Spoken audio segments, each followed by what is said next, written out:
Qala as-Sa'di rahimahullah, amesema al-Imam as-Sa'di rahimahullah, qawluhu tazakka bimaana akhraja zakat al-fitr. Tazakka, ameitoharisha nafsi yake kwa kutoa zakat al-fitr.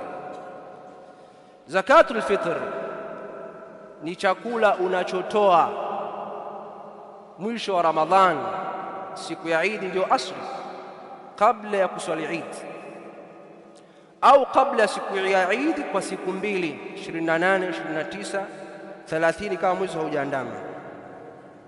Na hukumu yake ni wajibu kwa kila aliyefunga ambaye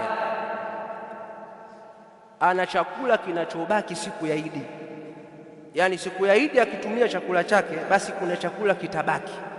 Ile ziada inayobaki, kama ana ziada inayobaki, atoe zakatul fitr. Kwa maana ataangalia uwezo wake wa kipesa.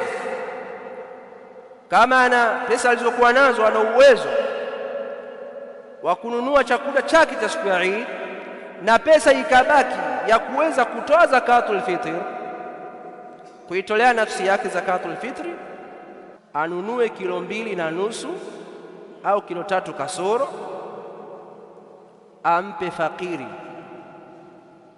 kwa niaba yake, anajitolea mwenyewe na anatolea watoto wake.